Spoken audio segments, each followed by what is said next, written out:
Hello everyone and welcome to a tailored collection where today we are going to take a look at the Imperial Praetorian Guard.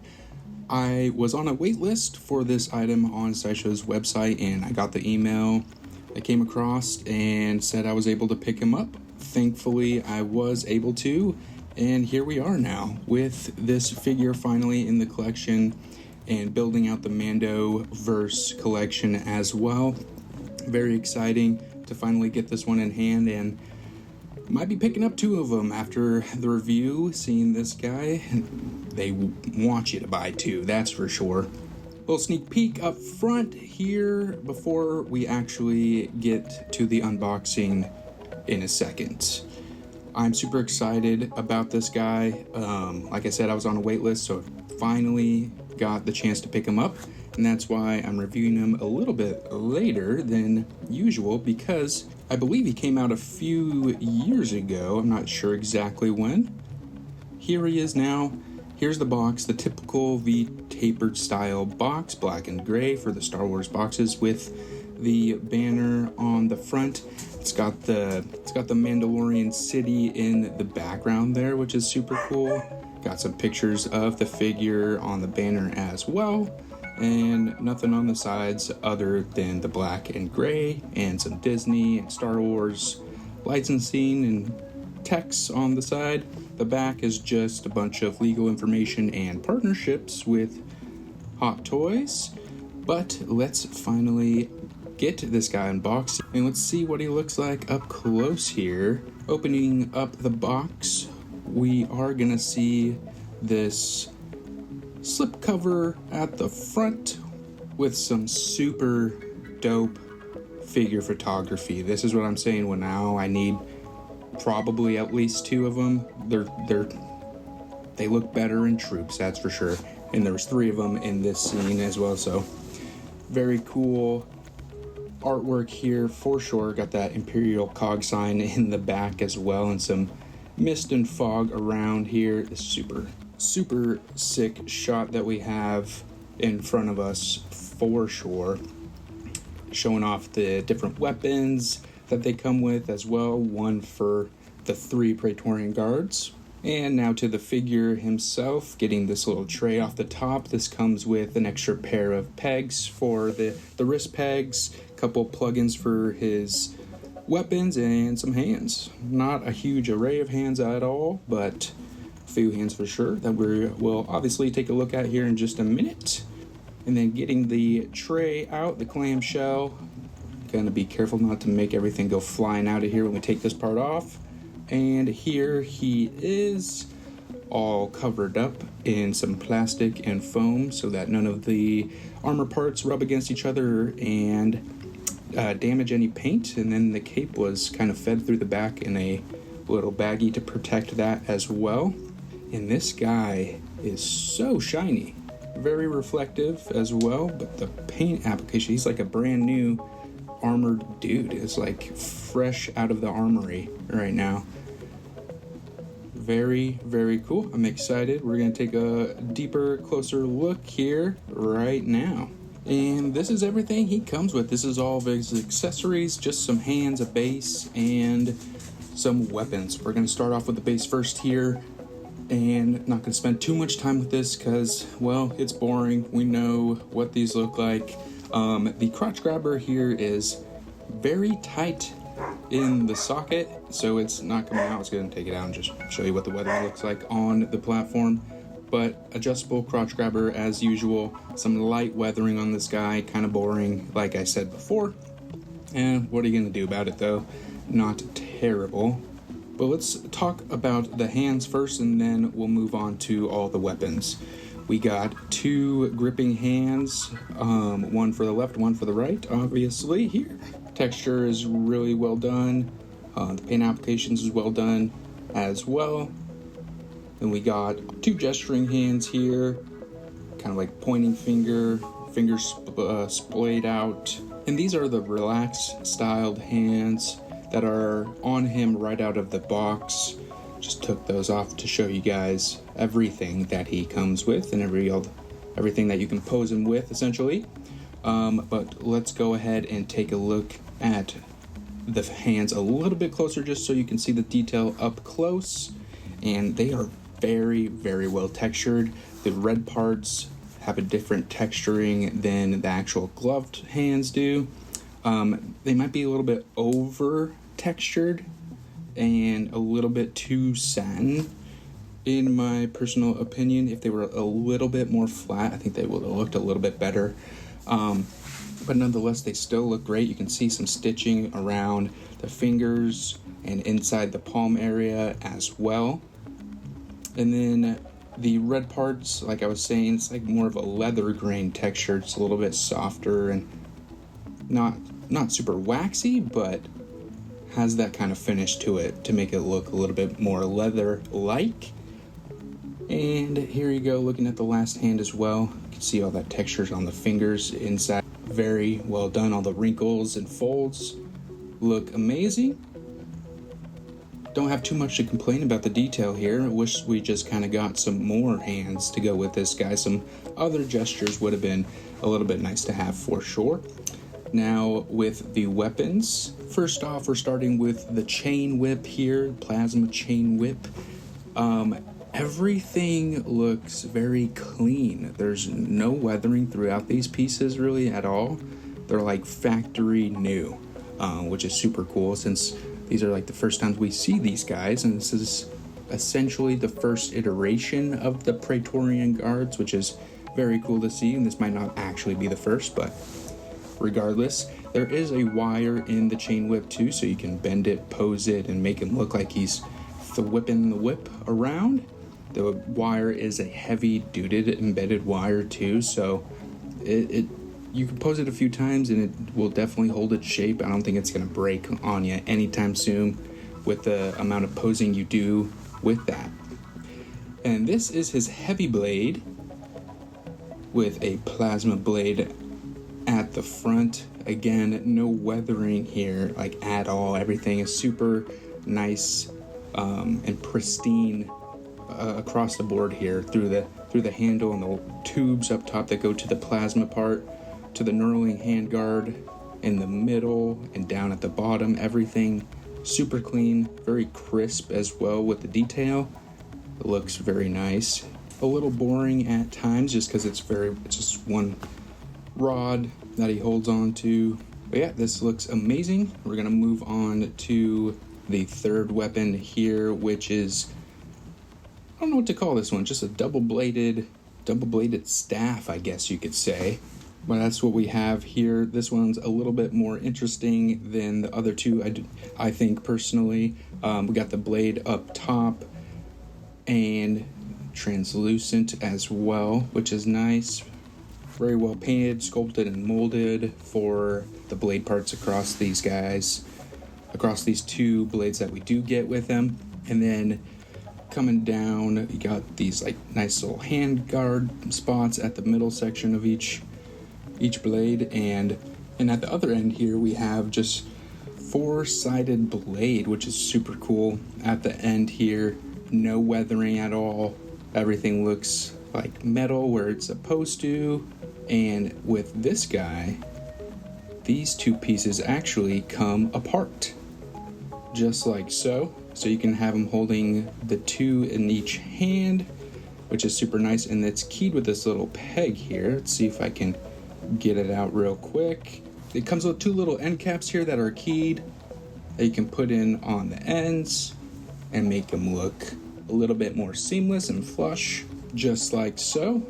I like this a lot. It's nice to have a little, like another display option with the staff here. It's nice to have almost like a fourth option to display him here with his staff. And like I was showing you guys, these are keyed, so they only go in one way. They're a little bit loose, so be careful when you're putting them in. They could fall out when you're posing and stuff. Just be mindful of that there. And now let's take a look at the Imperial Praetorian Guard himself. And shiny, shiny, shiny. He is pristine. Like I was saying before, there's no weathering at all throughout this piece. Like, this guy just suited up before the scene where he came out to fight Heavy Mando.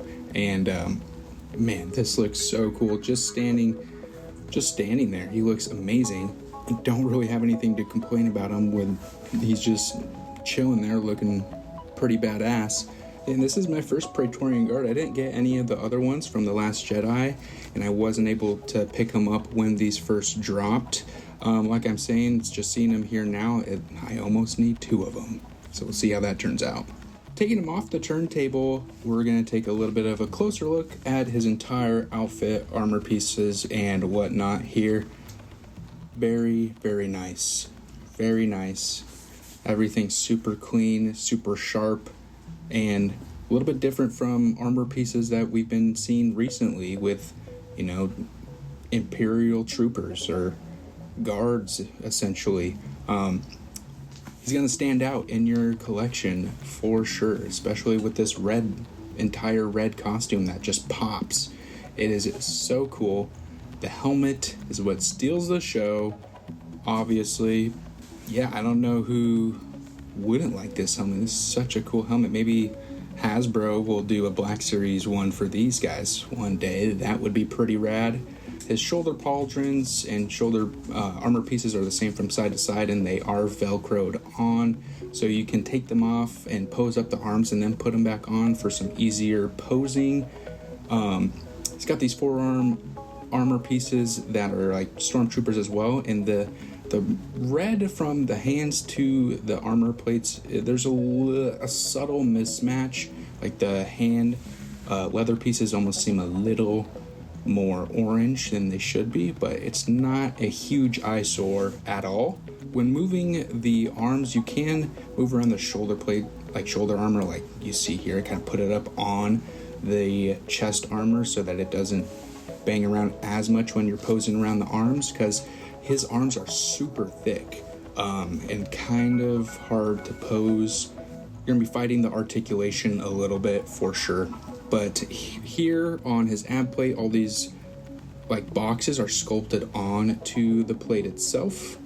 They don't open or anything, and everything in his ab plate is fully encased around him. Let's move on to his lower section though and talk about everything here. We have nice, very nice satin, silky tabards coming down the front, sides, and back, and there are no wires here, which is a little bit of a bummer. It would have made everything more dynamic here when you're posing, making everything look like they're flowing through his movements when slicing with the chain whip, or the blades rather. And going down to his legs, they're super thick and padded as well. So it's got some nice bulk to him. It definitely makes the proportions look a lot better.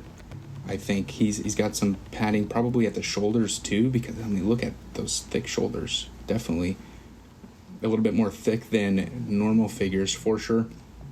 And now we're looking at his shin plates and boots. I don't think there's any color mismatch here. It looks really good compared to like the hand plate and the boots. The boots are a little bit closer matched to the actual armor for sure. These are different styles shin plates than we see normally as well, because usually the troopers and Mando kind of use the same shin plates as well. So, and the boots are nice, very articulated, and they're just on a ball joint, so you can push those armor plates around to get some more articulation out of them when you are posing. But the texture is very nicely done. It's very, very shiny. Like I said, this guy's brand new, just got out of the armory, suited up. And then on his side, he has these like tassets. They are attached using rope on his ab plate, so they just kind of free float here. Nothing's under them to stick them to the outfit on the outside here. And his back plate is just a dot and 2 lines, and I just realized something while filming this. His pants are on backwards. I just saw like the stitching at the front, so that's interesting. I'll have to move that around at some point. Let's take off the helmet though and take a little bit closer look, because this is my favorite thing about this figure, I think. Very cool design all the way around. The lines are crisp and clean. Got those like ear pieces on the sides there. and like the mohawk going down the full front to back. And it is just attached using a ball peg, so it's very easily removable. Alright, concluding on the Imperial Praetorian Guard here. What a piece this is. I am so excited. Just him standing there holding one weapon, he can be standing straight up and down. He has so much likability and coolness factor to him. He's just awesome. I really like it. I really like how he turned out. The articulation and posing can be a challenge at times with the upper torso and his arms just because of how thick the chest plate is, and his arms can mostly fall to his sides and stay flush for the most part. It doesn't look too bad when he's just standing there. Holding a weapon makes him look even better, a little bit more dynamic.